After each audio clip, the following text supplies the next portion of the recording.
Hey everybody, welcome to the Stock Car Spectacle. I'm Ian Jortson, I'm Tom Hoplin. and we got our good buddy Dalton Good on the show. How you doing, buddy? It's been so long since we've had you on here. Long time no see, brother. What's happening, bro? Pretty good, man. You got to be excited for Bristol coming up this weekend. Oh, you have no absolute idea how excited I am for this weekend. The Bristol Night Race, my hometown racetrack. I've been going there since 2003. One of my all-time favorite race of the whole season. I know I'm probably biased, but I think everybody can agree that the Bristol Night Race is undoubtedly the best race of the whole season. Got a massive Lecter Colt tailgate going to happen before the race starts, and it's just going to be a fun time. Hopefully, the race goes a lot better than what it did last year. I think it being the best race of the season depends on the car that they put on the track. We'll see. We'll see. Yeah. But outside of it, I'm going to have a damn good time, and I'm of excited course, for it. of course. Oh yeah, I mean at Bristol Motor Speedway, how can you not have a great time? That place is rowdy. Yeah, Ratty Nation's going to take over, so let's get it. Hell yeah, buddy. Well, guys, you know how we start our show every week. We start off with our diecast of the week. Mr. Dalton, we know that you are captain of Rowdy Nation. What do you got for us? Why is Okay. it a Kyle Busch car? It is a Kyle Busch car. You got it right. This is actually an interesting one that I don't think y'all have seen yet. So, like I just said, Bristol Motor Speedway, my hometown racetrack. I've seen all 9 Kyle Busch wins at Bristol, and my goal is to collect all of Kyle Busch's Bristol win diecast. I'm still missing 2011 spring and the 2010 sweep set, which I'm probably never going to get. But Kyle Busch won his first ever Bristol night race in 2009, and a diecast was never made for that car. So I decided to make a custom out of it. So Hell what I yeah. did was I bought a 2009 just regular Kyle Busch diecast. I bought some water slide decals from eBay that I found, and I decided to make my own 2009 Kyle Busch Bristol night race win. There's a little donut sticker right there. That's actually a water slide decal that I was able to get on there. I painted over the yellow M&M that was right there and put the realchocolate.com on there. Same thing with the other side, but with the blue M&M character. Added a little wall scrape right here too. And got rid of the M&M's logo, put a Kroger on the back. And I did, for the front, I actually bought like a black spray paint and like kind of just did like one swoosh to make like a rubber buildup on the front. You can barely see it. I don't know. But yeah, just to make it look as realistic as possible. So yeah, the first ever custom win diecast I've ever made for Kyle Busch's 2009 Bristol Night Race win. So another one out of my collection right here. Fantastic.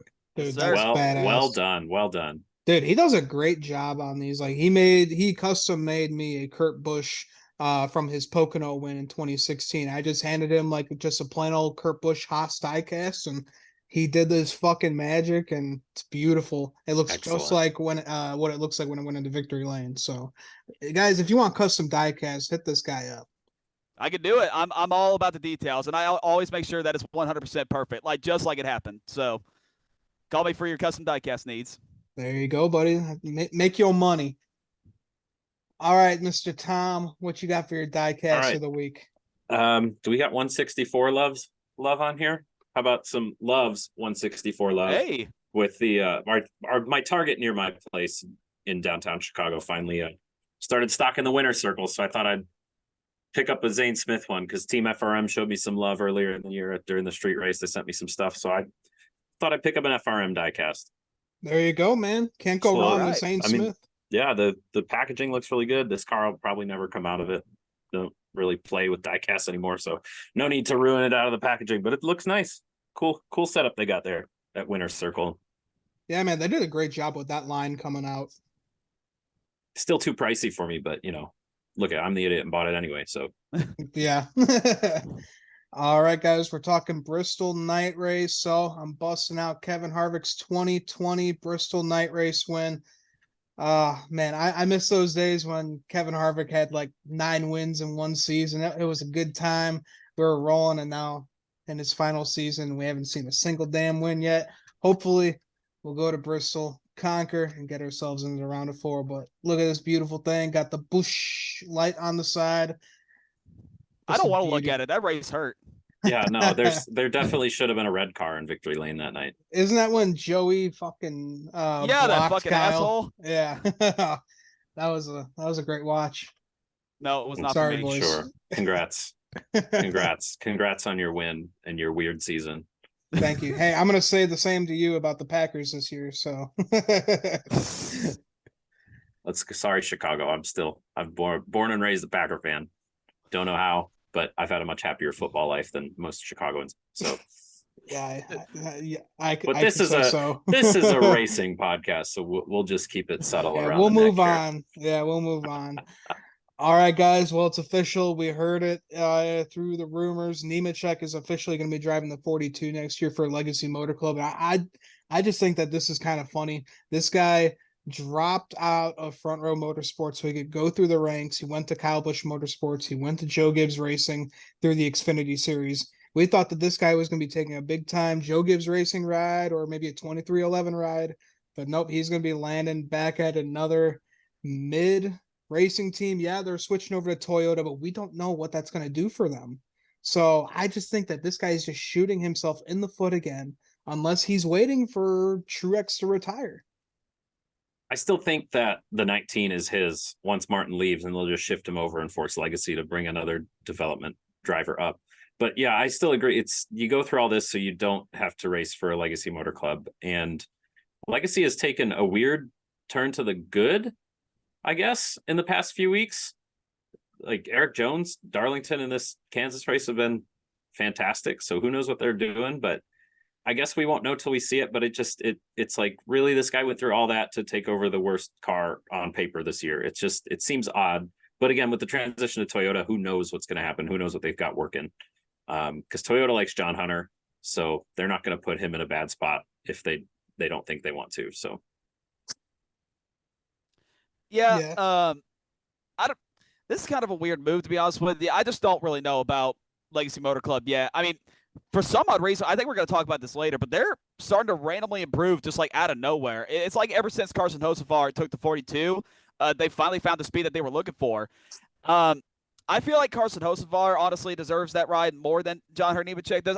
I just feel like Carson could get a lot more out of that car than John Hunter Nemechek would. I mean, of course, we won't know till next year, but as of right now, Carson Hocevar just top 15 after top 15, like both times he's gotten an opportunity in that ride. So I just don't know. I feel like it's still going to be the car versus the driver. I just think that 42 car, no matter who's in it, is just not the best equipment. It's been like that for quite a while now. I feel like that's going to continue. I could see Eric Jones possibly returning back to his normal speed for next season, but for John Hunter Nemechek, I feel like I still have some questions from that. yeah, it's just that's a manufacturer thing though. You can't. The Carson Hocevar is in the Chevy camp, and with Toyota switching over there, like, yeah, you'd like to see him continue it, but it sounds like the rumor mills are churning. I mean, Dale Jr. said on the pod or the broadcast that he's probably going to Cup. We're just going to find out who hopefully this week. Who knows? But yeah, he's been doing good work in that, and I think that's just a young guy taking an opportunity to show what he's got more than him auditioning for a particular ride. Yeah, most definitely. I mean, this just kind of reminds me of when Eric Jones moved up to Cup and he drove the 77 for Furniture Row. Yeah, Furniture Row was a championship race winning team, but that 77 was nowhere near that 78 at that time. So it eventually worked out for Eric. He went to the 20 car. So we'll see how it works out for John Hunter here, if it will help out his career and move up forward through the ranks. Yeah, and again, I really think that 19 is still for John Hunter eventually, and maybe sooner rather than later, depending on how Bristol goes for Martin Truex Jr. But it's an odd move for sure. He's taken over for the 42. Why not have low expectations for him and let him blow us out of the water? Yeah, I mean, this guy has really shown that he is a hell of a driver this year. I think that was his 6th win this weekend with the 20 car. Yeah. So yeah, I'd say he is Cup level ready. I just hope the 42 is Cup level ready for him as well. I'm more excited to have Eric Jones back in the Toyota camp where he belongs. He grew up through there.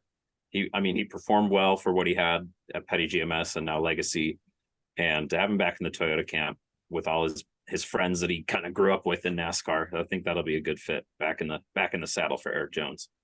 Yeah, I always felt bad for Jones. I felt like he kind of got the short end of the stick when Bell came up. Obviously, Bell was just unbelievable in the Xfinity series, and they had to make room. But it's good to see Jones kind of back at work for the Yoders.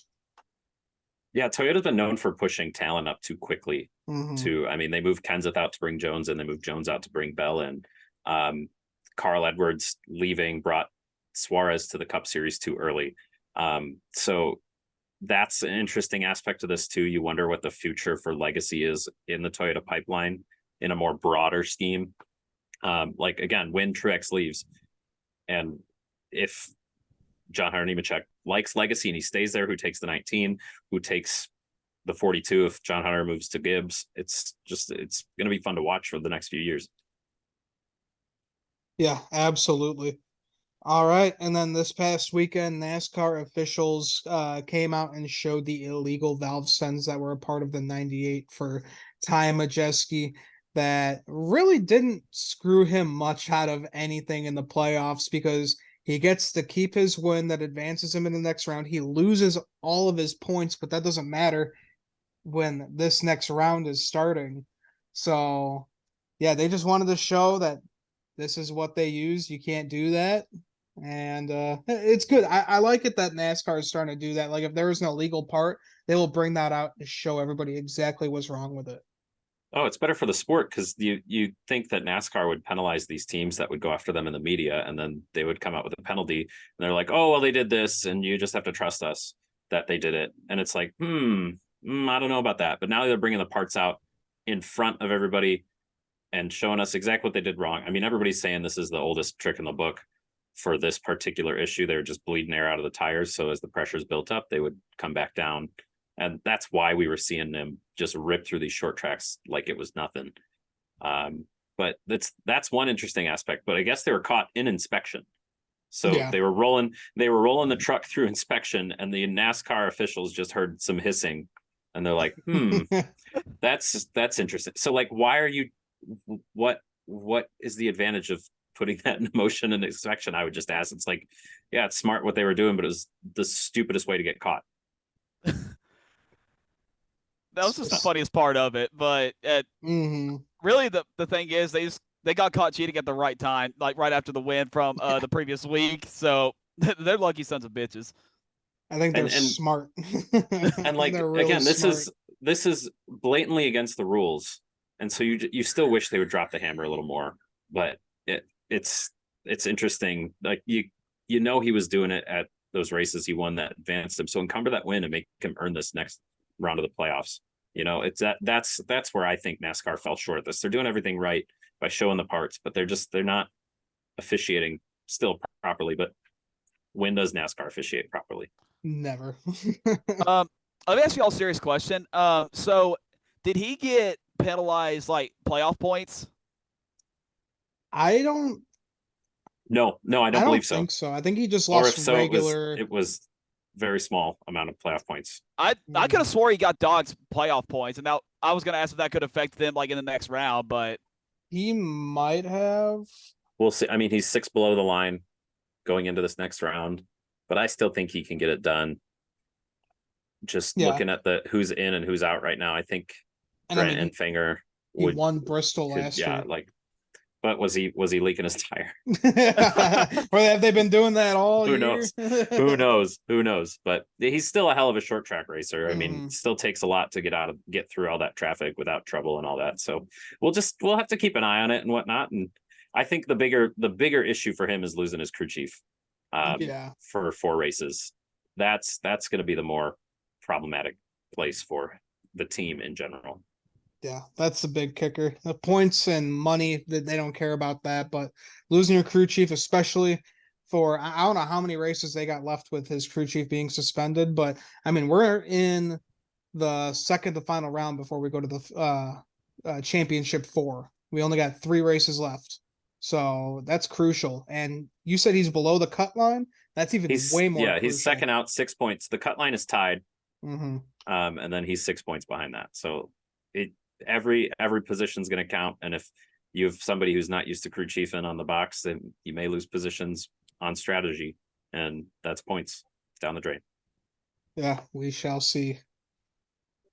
All right, guys. So let's talk Kansas. It was a fun weekend at the track.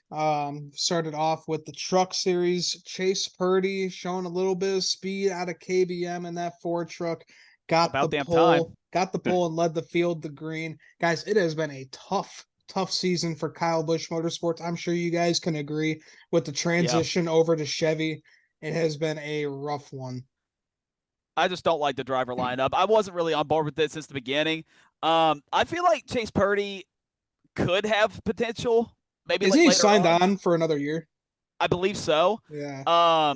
Jack Wood, no, he ain't gonna cut it. He ain't gonna cut it at all. Chase Purdy's really our only hope. I mean, he actually shows flashes here and there in most races, but most of the time, just not gonna cut it. And they missed the playoffs for the first time since I think since the team was invented. So Gotta be. yeah, That's pretty Uh, bad.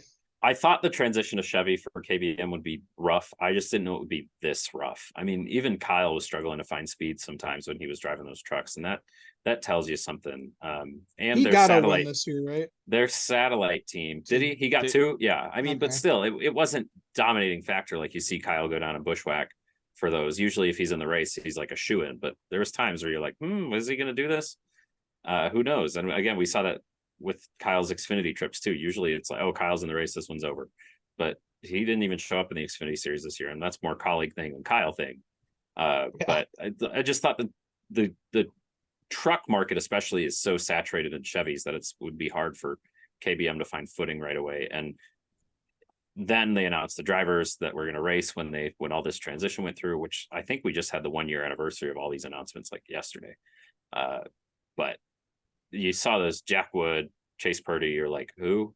I'm sorry. yeah, Yeah. exactly. And it shows they just got to find their footing again. I mean, that Nick Sanchez, he's basically running a KBM truck every week, and Why didn't he's we hire outrunning him? them. Yeah, Yeah. let's bring him over next year, see what happens. But I mean, the GMS is dissolving after this year, and I think Chevy is going to move way more towards KBM for like that full support. So Yeah, I think we next hope year so. KBM will be back. I don't know about the drivers. We'll see about a different guy in that 51 car. But You that's wonder pretty if you can pull some of those crews and those maybe buy chassis, maybe pull sponsors from GMS, kind of start a new monstrosity down there at KBM. But who knows? That's one interesting aspect that I kind of forgot about. Yeah, and I don't know, maybe like, maybe Richard could come and help a little bit with ownership down there too. I mean, they're aligned with Chevy. Why not? They could be kind of, a way to get drivers up through the RCR pipeline is starting over at KBM. Kind of like what we saw KBM drivers move over to Joe Gibbs Yeah, Racing. So, exactly. Yeah. yeah. We also saw a lot of KBM drivers go to Junior Motorsports, so there's that interesting aspect too. Yeah, very true. All right. And guys, like you just said, Nick Sanchez, he won stage one. He is really fast early in these races, but once it comes to crunch time, really nowhere to be found for him. So I hope he keeps it up for next year. Yeah, he's just a young guy, and again, we say all the time, this racing stuff's a lot about just having the time on the track, and he'll learn to save his stuff and not burn himself out too early in the runs, and start seeing better results. Yep. And then Carson Hocevar wins stage two. And then we had a great battle with him and Corey Heim and a wild last lap battle with Christian Eckes sliding by Zane Smith and Corey Heim to win at Kansas. Huge win for Christian Eckes, especially against these two guys, some of the top drivers in the truck series right now. Christian Eckes is still proving that he is here and he's going to win. Yeah, he's just kind of lurking at the end of all these races and knows how to close them out, especially if other people are going to kind of knock themselves out. Or we saw those 3 wide battles and whatnot, and he just kind of knew what he needed to do to finish. And he didn't really look like he was going to compete at all in this race. He was always right there. So great win for him. He was really pumped about it. And I personally just love to see somebody who it means to, like, get these guys that come in there, they have 50, 60 wins, and sometimes they're like, yeah, we did it, good job, team. But you could tell he and his team were passionate about this one and pumped. Really love to see that for that guy. All right, let's move on to Xfinity. Justin Allgaier led the field to green, and a rough start for Anthony Alfredo, who was just trying to win and get himself into the playoffs in this last try. Him and Nick Leitz got together on the start of the race, pretty much taking Anthony Alfredo out of contention here. So, man, that sucks for him because he's been really good. Best driver that BJ McLeod has ever had in that 78 car. Comes up short in the season, but if Alfredo gets signed again, I think he's going to be a playoff driver next year with everything that he has learned this year. Even in that stable, you think he can make the playoffs? I think so. I really do. I think that 78 is better than we think, and I think Anthony Alfredo is actually a really good driver. He's learned driving for really shitty equipment over the years. Yeah. Just like Ross Chastain, he kind of reminds me of Ross a little bit. He's just been down there just doing the so grind. long, just doing the grind, and he's actually succeeding with this 78 team. He's collecting top 15s almost every single week. So I really do think that they can make a big improvement, especially he's bringing in sponsors. Yeah, and the customers. Xfinity talent pool. I mean, it's not so where everybody's such a high level. And we kind of see that with big machine racing. If you get the right driver and the right equipment, it doesn't even have to be the best equipment. They can work to make stuff happen. Mm-hmm. But as for his issue at this race, it wasn't even his fault. Like he just got smashed into the wall way too early in the race. It's just awful. You feel for him. Yeah, really unfortunate. But like I said, I think they're going to come back swinging next year. All right, and then unfortunate for Sam Mayer, spun and wrecked after Sheldon Creed bounced off the wall in turn 4, pretty much ending the day for the one and Sam Mayer. Real rough way to end your regular season. Cool. Good for him. Yeah. Good job. I got no sympathy. My opinion on Sam Mayer has very much declined since Road America, and I've said that multiple times. Sure, it kind of sucks. He didn't need to be in that position, but again, that's another critique people have of Sam Mayer is he puts himself into compromising positions too much too early in races. So this stuff's bound to happen to him. I'll shed a tear. I'll shed a tear. All right, and Nemechek wins stages 1 and 2. This guy's just on fire. Yeah, he tried to put his bid in for the regular season championship at the last minute. But that also states how strong Austin Hill has been all year because you feel like the whole conversation has been John Hunter Nemechek. He's winning races, he's winning stages. How is Austin Hill still ahead of him in the points? That's saying a lot about Austin Hill. Yep, shows how consistent he is. That guy's just been incredible. I'm glad that he's getting another year down in the Xfinity Series to go for another championship and just grow. He's going to win every race next year at this point. Like, dang, John Hunter Nemechek's leaving. Yeah. Who's left? Not? Yeah, Brandon Jones. Jones. No. Yeah, but I'm excited for the future for Austin Hill. I think he's a cool guy. And then big wreck for his teammate Sheldon Creed, hits the 18 into the 7 and takes out a few drivers, including Brandon Jones. Yeah, that's real unfortunate. Brandon Jones, he needed to win this race to get in and lock himself into the playoffs. But it was so close. He finished second after all this. So yeah, he did come back. I felt more for the two drivers started on the front row, both got sucked up into this one, including my pick to win, Sammy Smith, who looked really good. Just kind of got swept up in the moment. It was a really weird thing because it looked like Sammy Smith just checked up way too early in this wreck, but then they looked in there and Creed didn't quite hit the corner when everybody expected to, and it caused a pileup. But it's kind of the stuff you look for in the Xfinity Series. It's when they're all close together, they're the less experience, and you get some veteran drivers caught up in stuff. Yeah, but it was cool to see those JRM cars kind of bounce back after that wreck. Yeah. But Jones had to win that race and could not get one more position because John Hunter Nemechek won this race. Just a flat out domination by this driver. He, like you said, he tried to get that regular season championship too little, too late. He really needed Austin Hill to have a problem. Yeah. Because you can't get any points in a race. Like he won the stages, won the race. It was going to be close, but you just hoped that Toyota could have the speed for him for his sake, and Austin Hill would miss on something. But that's just not what happens. Yep. That's racing. So Nemechek wins his 6th of the year. Dude has been a stud. Mm-hmm. And what's interesting about this, because Austin Hill wins the championship, right? The regular season championship. Mm-hmm. He's ranked number 2 going into the playoffs, 10 points behind John Hunter Nemechek. So even with the bonus playoff points coming to him, that's a crazy performance. But then you're like, how does John Hunter Nemechek get into there? Can his consistently inconsistent race days show up and hurt him in the playoffs again? That's what happens to Nemechek in the playoffs. Mm-hmm. We've seen it the past couple of years with him in the truck series. The dude just flops when it comes to crunch time.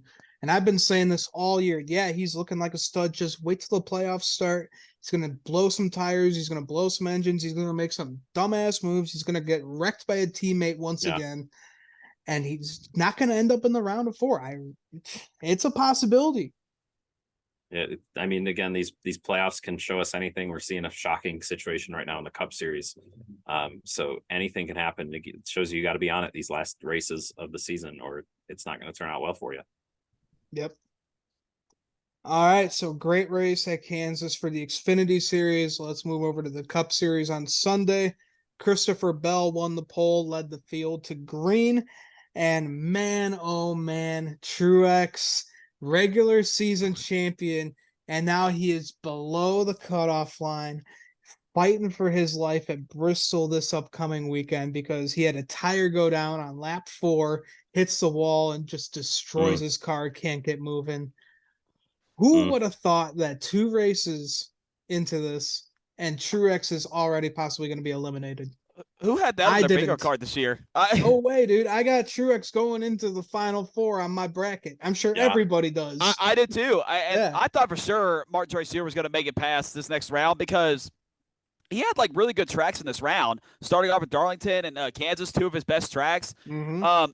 But Darlington Bristol's one of his worst too, which doesn't help the situation. See, I did not know he was that bad at Bristol. So he hadn't had a top 5 since 2012. 4 top 10s total in his career in 32 starts. His entire time at Furniture Row and Joe Gibbs, and he has not gotten a top 5 at Bristol. 2 top 5s and 4 top 10s total.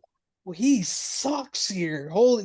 He's wild. Done. He's not making the next round. He could have had a top 10 in 2018, but Kyle kind of fucked it up a little bit. Sorry about that.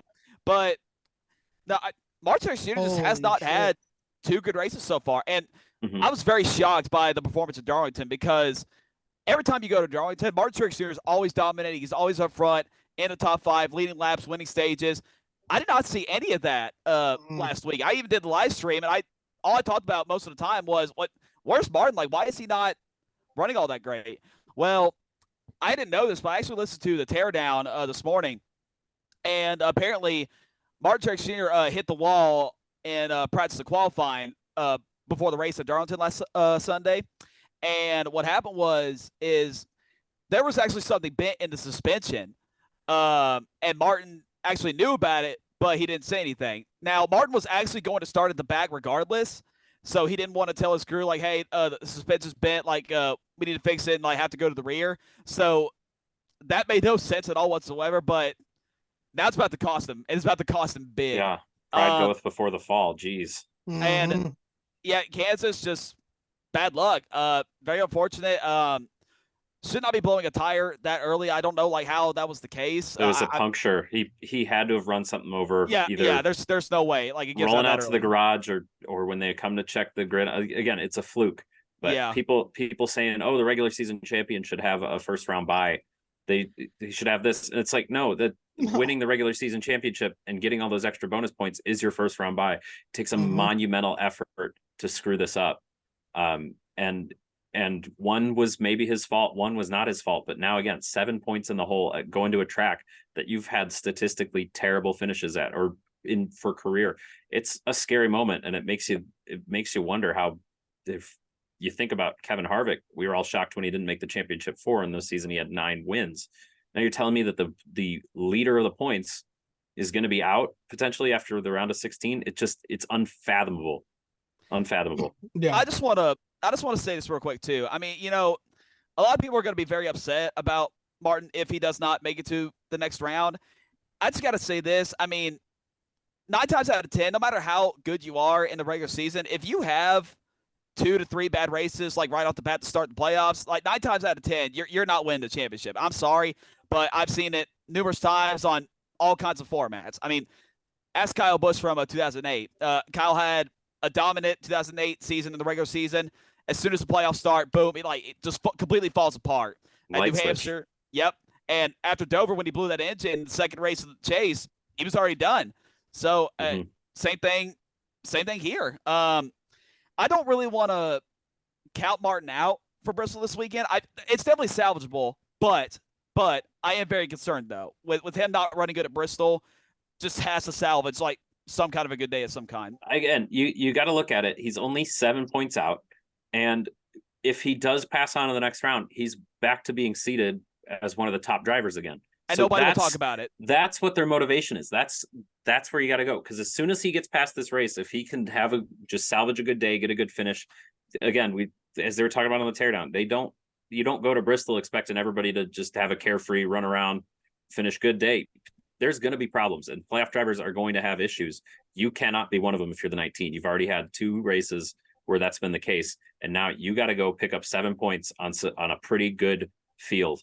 And you wonder if his luck will be there or not. But again, their motivation is to get to that rapid 12 now, because they'll be right back at the top of the list, and they kind of get a fresh start, which is, I guess, a redeeming quality of this playoff format. Yeah, absolutely, boys. All right, so yeah, it's gonna be rough for Truex at Bristol Motor Speedway. Worst track of his career. And yeah, he's gonna have to climb out of a hole for this one. So keep your eyes on the 19 for next weekend. We had Kyle Larson winning stage 1 at Kansas, and then more trouble for playoff drivers. Bubba Wallace tired down as he was running second. Just so unfortunate, as we know that this is his best track in the series. Running so well, and has a tire go down and pretty much takes him out of contention to win this one. Just not a good weekend for Goodyear, like in general. Just a lot of playoff drivers having issues with tires. Very disappointing. I just hate races where, Goodyear just does not bring a good tire, and this just costs playoff drivers a lot of momentum. I was really excited for Bubba Wallace this weekend. I knew he was going to be a factor, and he was running top 5 early in stage 1. He was fast, fast. Easily a contender to win, and just like that, already taken out. And with that, I'm worried about Bubba Wallace too. He's, I think, 17 points out as we speak, 17, 19, something, 19. Honestly, I don't think you can make that up by points. That's just very, very tough to do. Bubba's kind of like on and off when it comes to Bristol, but I feel like this is definitely a must-win situation now because of this.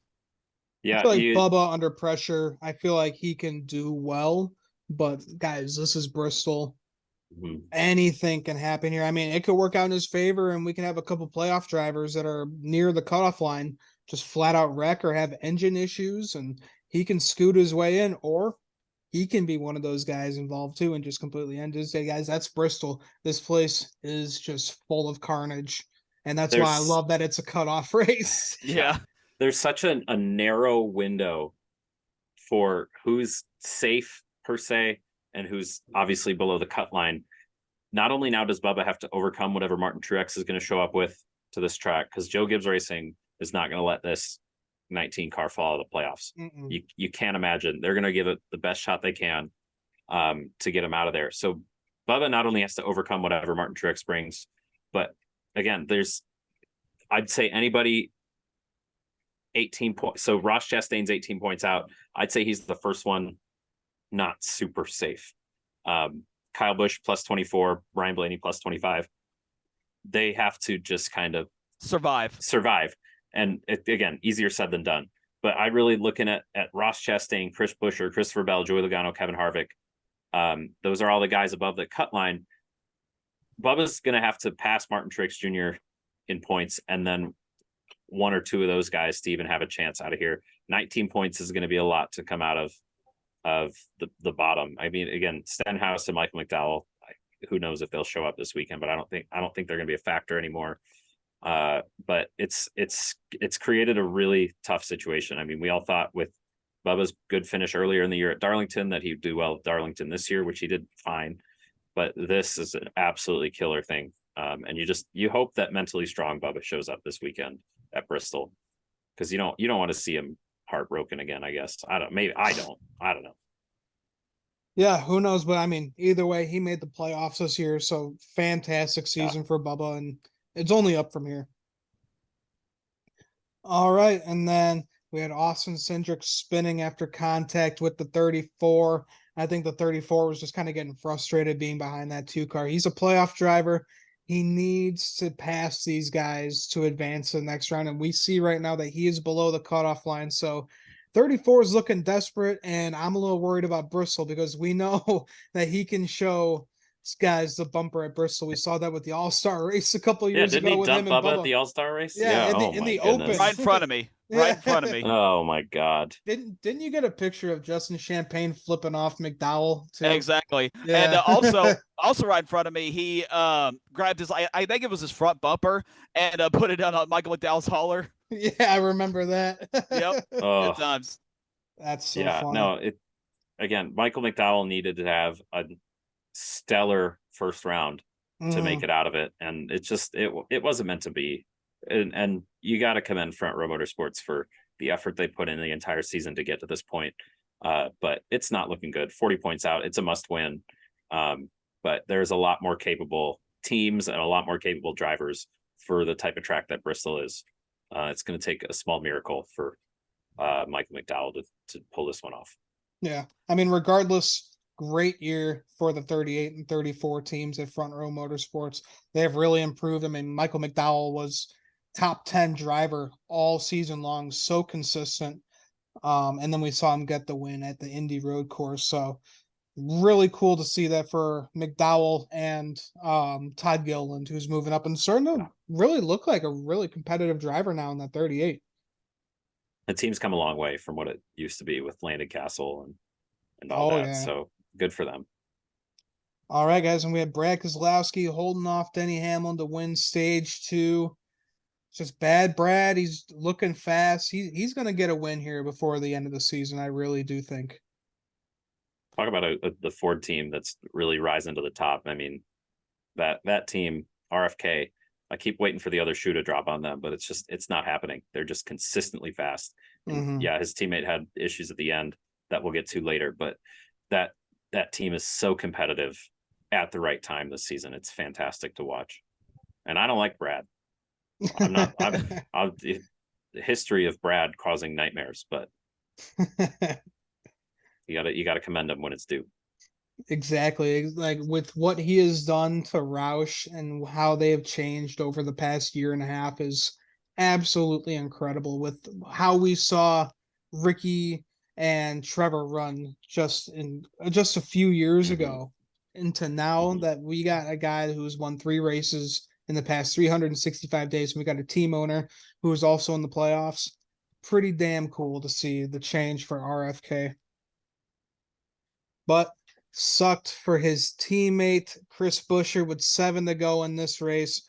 Chris had a tire going down, bringing this race to NASCAR overtime. Just damn dumb luck for that 17. We only had 7 to go in this race, and you got a tire go down. That just kills your day and kills your momentum going into Bristol. Yeah, but I mean, it was a fairly long run to the finish there, and we'd seen tire issues. It's just the interesting times that the tire issues showed up, beginning, middle, and end. Yeah, tough luck for Chris Buescher, but I'm actually not worried about Chris at all. RFK, back to RFK real quick. Everybody keeps forgetting how great their short track program is. You saw it at Richmond. You saw it at Martinsville. You've seen that a lot of other places. They know how to get around the short tracks. And you saw it in the beginning from the Bristol Night Race last year. Chris Buescher and Brad Keselowski both running 1-2 at one point. Brad set this whole thing off. Yep. Brad Keselowski having tire issues. I think Brad should have won the night race last year, but Chris Buescher ended up taking it.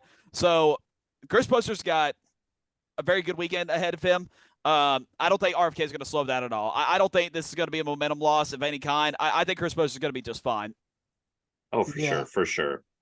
Yeah, it sucks. I mean, they were just so dominant, but again, he was running up there in the top 10 when it happened yeah. too. Like you kind of just got to put this one behind you. You still 13 points to the good. You just got to keep eyes forward and know that you went back and won last year and pull all that stuff out again and Just keep doing what you're doing. Yeah, exactly.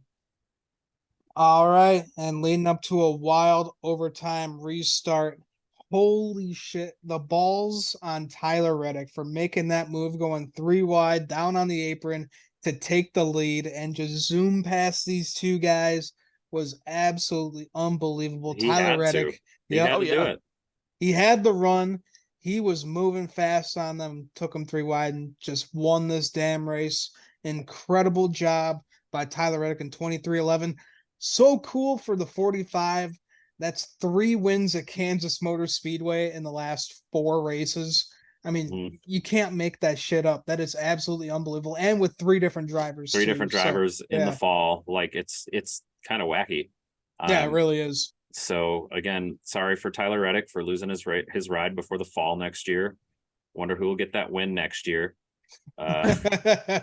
But yeah, no, it was really good. But again, we talk about the momentum of these cars and whatnot, and you saw the restart games that were being played.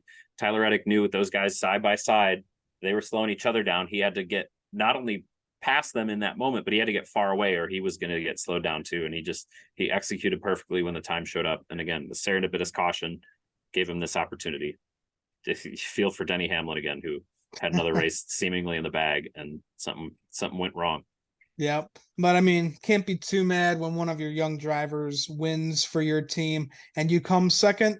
I'm sure Denny had a smile on his face at the end of that race. He said on his podcast he felt more angry about this 23-11 win than most things. And then he went to congratulate Tyler in victory lane. And they were all like, "Hey, thanks, boss. You did great. Thank you so much." And he's, "Oh yeah, I forget. This is kind of my win too." Yeah. So he's like, "Yeah, I kind of did. I put this team together. This is kind of my win." So he definitely had the driver's mentality at first, but was quickly brought back down to earth. It's like, "Oh, okay. Well, we still get the money. We still won the race. Just I wish I could have done it." Yeah, it's just cool to see these driver owners in NASCAR right now with Brad Keselowski and Denny Hamlin. When their drivers win, they go right up to their car, they go to see them, and they celebrate with them in victory lane. It's just, I love that so much because I feel like we never really got to see that before. Maybe a little bit, but now this is full time. 2 big time drivers, 2 great teams that are just getting started. Love to see it for these 2 guys with Denny and Brad. I also love to see just the team mentality coming out more. Like you have the powerhouses, Hendrick, Joe Gibbs, like, yeah, they're teammates, but they're just 4 really good cars that are out on the track together.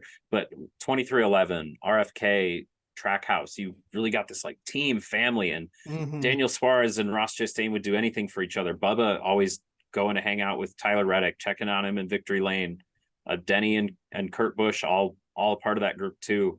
And then the RFK guys, they're better together. They're more than teammates on the track. They're like family off the track. It's cool to see that aspect and the personalities of that come out. Yeah, gotta love to see it. Did you see someone edited Kansas Speedway's Wikipedia?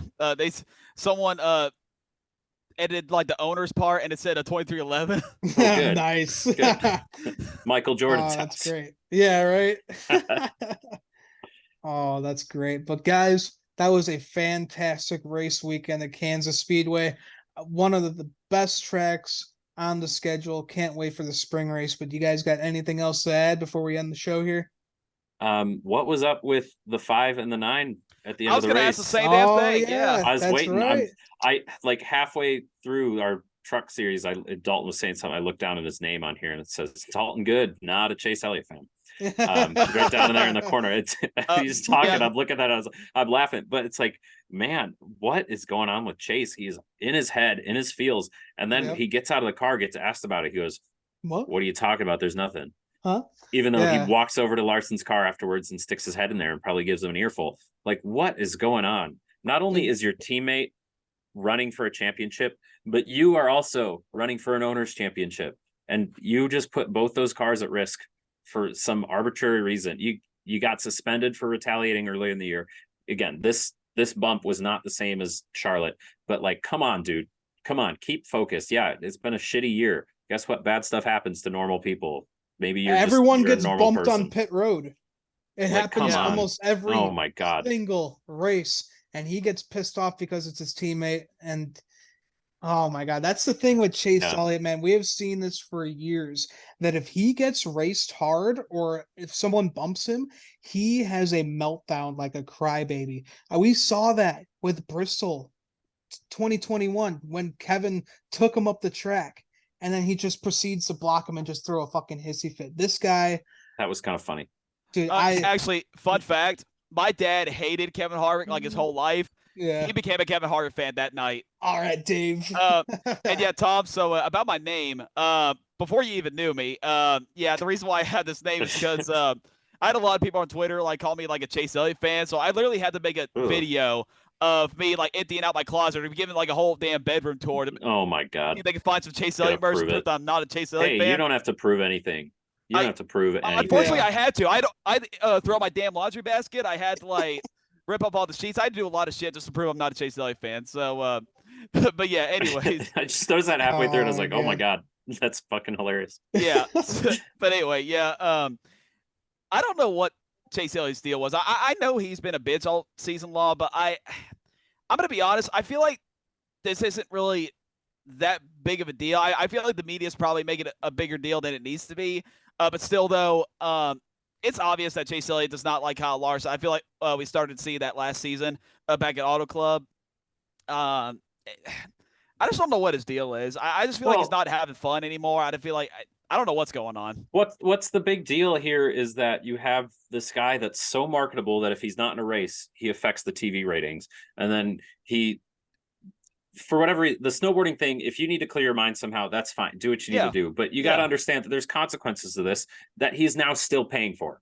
So he misses all those races. He doesn't have that experience on the track, and even stepping out for a little bit, we've seen doesn't help you. So he's still dealing with the consequences of that choice, which carry over into him not running well at Charlotte, retaliating. Now you have NASCAR at odds with his fans because they need to suspend their most popular driver, and that sucks for NASCAR because they know the next week nobody's going to watch the races, which I think is silly. If you're a fan and you're that petty to not tune in for the race and whatnot because your golden boy's not it, it's like what are you even watching for? Yeah. That's an odd thing in itself. But you're not a real fan if you do that, in my opinion. You're just not. Sure, there's different reasons to cheer. Like I don't want to be polarizing to that, so they don't want to call people not real fans and whatnot. It's just like, why are you? It's just this wishy-washiness of NASCAR fandom in general, where if something doesn't go their way, then life's horrible, and if something goes perfectly right, even if it's wrong, if like something works out for you, even if 40 other guys got wronged, then it's okay. It's just racing. Again, we saw that with them defending the right hook at Charlotte. They're like, oh no, that wasn't anything. It's just a racing deal. No, it wasn't. No. It wasn't. It's just they got the blinders on. And so he's not having a good season. He's not the top performing driver at Hendrick. And I think Jeff and Rick need to sit him down and be like, hey, dude, listen, this wasn't your year, but don't fuck this up. Don't keep fucking this up. Oh, even Jeff Gordon was pissed off. Yeah, it's weird to see. And I hope he doesn't win popular driver again. Not that means too much, but it's just annoying. But he will. That's his only win he's getting this year. Mm-hmm. It's the only guy that had it for Chase for most popular driver was Noah Gragson, and he fucked that up. So listen, Kyle says that's one of he's got 2 trophies he's missing, and it's the Daytona 500, the most popular driver. So I give a shit about the Daytona 500 trophy more than the most popular driver. For sure. Yeah. You know that Kyle's more popular anyways, because at least when he was driving at the end of Gibbs, nobody would shut up about him. I care about real trophies, not popularity contests. But it's so interesting to watch the weird backslide of Chase Elliott this season and how one thing leads to another. And yeah, Hendrick just hasn't been quite as dominant this season. I mean, you saw him winning so many races last year. And Bowman's had his own health issues. Elliott obviously with his, and then Byron's got wins. Byron's up towards the top of these standings and whatnot, but the consistency just isn't there with all these drivers. So it's interesting to see how that's affecting other decisions made on the track. by Chase Elliott. Yeah. Oh, Chase. We'll see how he gathers himself together next year, but man, just a failure of a season for that 9 team, and I'm all here for it. That's all I can say. But guys, I think that will about wrap it up for our show here talking about Kansas. Fun weekend, boys. Dalton, thank you for coming on, my friend. Guys, make sure you follow Dalton on Twitter and Instagram. If you like Kyle Busch, you're gonna love him. It's worth a follow. It's fantastic. Thank you. I mean, if you're just a NASCAR fan, you're gonna love this guy. He's hilarious. He goes to Cheddar's every Sunday to get ready for race day. So Damn straight. Hell yeah. We love people who are so passionate about the sport, even if it's very one-sided and very biased. I would say Dalton is one of the most passionate NASCAR fans I have ever met. I have never seen a guy who is way more loyal to the driver sponsors than anyone else that I have ever met. So, guys, if you want to meet the most loyal NASCAR fan, right down here, follow him.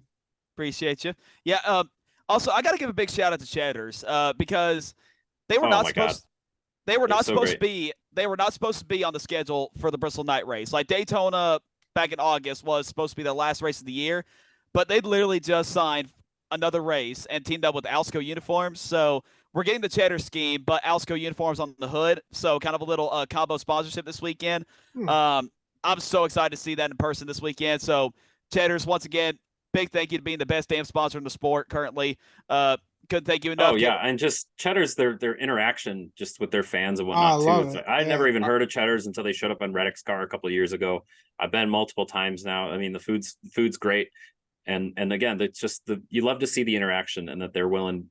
Obviously, they're in there to catch the eye of the fans, and the fact that they're so willing to interact with us, even on social media, just they're doing good stuff over there. I got a quick story to tell you also. Like during Nashville weekend a couple months ago, after the Xfinity race was over, we went to Cheddar's. Me, my dad, and my sisters, and my roommate. And I sit down. I go ahead and get a table for the rest of the family. And as soon as I sit down, this lady in a red dress comes walking to my table. I've never seen this woman in my entire life, and I've been to that Cheddar's so many times. But she comes straight to my table, hands me a big Cheddar's employee T-shirt that like the waiters wear. It was like a special Kyle Busch Cheddar's T-shirt that the employees wear. Oh hell yeah! They gave me that and a whole bunch of stickers right here, like the number 8 in the car. Oh, beautiful. So she told me, I was hoping you'd be here. So she hands me the shirt. She hands me the stickers. I'll be wearing that T-shirt this weekend for Bristol. That was actually made by Alsco Uniforms, like for the brilliant for the Cheddar's employees. So I'll wear that T-shirt with an Alsco hat. So I'm all set to go. So big thank you to Cheddar's once again. I went to Cheddar's. I think it was after the Fontana win. I was like, I told my brother's name's Tim. I was like, hey Tim, we're going to Cheddar's. It's like an hour drive from where we live downtown. It's worth it. It's worth it. And we went out there, and I wore my Cheddar's like crew shirt that they were selling and whatnot. And like halfway through the meal, the waiter comes and checks on us, and he goes, me again. This is what I look like. He goes, are you the driver? And I was like, no. Yeah, he just wanted Fontana's. He just wanted California, so he's gonna stop over in Chicago, in Bolingbrook, Illinois. You went to the one get a meal. Yeah, like it was so funny. It's like they kind of know, like the staff, and they're like, oh yeah, we're in NASCAR, but they obviously maybe not be paying too much attention. But I thought that was really funny. But it was cool. Love Cheddar's. Yeah, that one from in Bolingbrook's not too far from my house. So I still haven't checked it out. It's like 10 minutes away from me. Yeah. Especially after Kyle wins Bristol, and you'll get some free number 8 special. It's cheap too. I'll take it, man. Hey, I like cheap food. It's definitely bang for your buck for sure. Hell yeah. All right, guys. Well, thanks for tuning in to the Stock Car Spectacle, and make sure to like our video and subscribe to our channel and comment down below what you thought of Kansas. It was a fun race weekend. Love to hear what you guys have to say. And make sure to follow us on Twitter and Instagram. Don't forget to follow Mr. Dalton Good as well. So that'll do it for us. I'm Ian Jortson. I'm Tom Hodlin. Shout out to Left Turn Colt. See you guys next time.